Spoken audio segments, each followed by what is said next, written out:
Friends, ഇനി നമുക്ക് plaster of Paris വെച്ച് മിനിയേച്ചർ ഫോട്ടോ ഫ്രെയിം ചെയ്താലോ? ആദ്യം പ്ലാസ്റ്റർ ഓഫ് പാരീസ് എടുക്കാം. നമ്മൾ പ്ലാസ്റ്റർ ഓഫ് പാരീസിൽ യൂസ് ചെയ്യുമ്പോൾ നമ്മൾ കൈ സേഫായിട്ട് വല്ലതും ചെയ്യാൻ കയ്യോറെ അങ്ങനെ എന്തെങ്കിലും ഇടണം കേട്ടോ. ഇനി സാധാ ചപ്പാത്തി മാവ് കുഴക്കുന്ന മാതിരി തന്നെ കുഴയ്ക്കുക. അതിനകത്ത് ഇത്തിരി വെള്ള ടൈപ്പിലാണ് കേട്ടോ ഞാൻ കുഴച്ചിരിക്കുന്നത്. ഒരു ഷീറ്റോ കട്ടിയുള്ള പേപ്പറിലോ നമുക്ക് അതിൻ്റെ ഷേപ്പ് മാതിരി ചെയ്തെടുക്കുക. ഫോട്ടോൻ്റെ ഷേപ്പ് എത്രയാണോ അത്ര. ഞാൻ അതിൽ 1 സെൻറ്റിമീറ്റർ കൂട്ടിയെടുത്തിട്ടുണ്ട് കേട്ടോ. അപ്പോൾ നമുക്ക് സ്കെയിലോ കത്തിയോ യൂസ് ചെയ്തിട്ട് അതിൻ്റെ എഡ്ജൊക്കെ നമുക്ക് നന്നായിട്ട് ഷേപ്പ് ചെയ്ത് കൊടുക്കാം കേട്ടോ. നല്ല നൈസായിട്ട് ഷേപ്പ് ചെയ്ത് കൊടുക്കാം. അങ്ങനെ ഞാൻ 3 എണ്ണമാണ് ഷേപ്പ് ചെയ്തെടുത്തിട്ടുള്ളത്. ഒരു നീറ്റ് മൊത്തം വേണം കേട്ടോ ഉണങ്ങാൻ. ചപ്പാത്തി മാവ് മാതിരി ഇത്തിരി ഹാർഡായിട്ടുള്ളതാണെങ്കിൽ കുഴപ്പമില്ല. അത് വളരെ ലൂസായിട്ടുള്ള ടൈപ്പ് ആയതുകൊണ്ട് ഒരു നീറ്റ് എടുക്കും.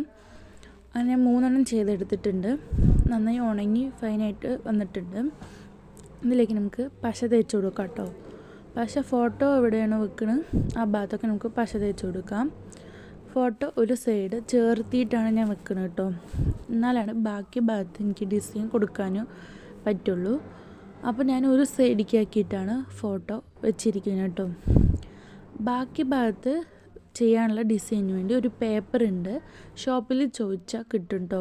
ഇതിലെ ബ്ലാക്ക് ഭാഗം മാത്രമാണ് ഞാൻ ഇപ്പോൾ യൂസ് ചെയ്യുന്നത്. ഈ ഫോട്ടോൻ്റെ സൈഡിലൊക്കെ വെച്ച് കൊടുത്തിട്ട് അതേ അളവിൽ കട്ട് ചെയ്തിട്ട് എടുത്താൽ മതി. ഈ ഫോട്ടോ ഫ്രെയിം ഇഷ്ടപ്പെട്ട കമൻറ്റ് ചെയ്യും. അപ്പോൾ ബൈ, ഞാൻ അടുത്ത വീഡിയോ ഇട്ട് പിന്നെ വരാം.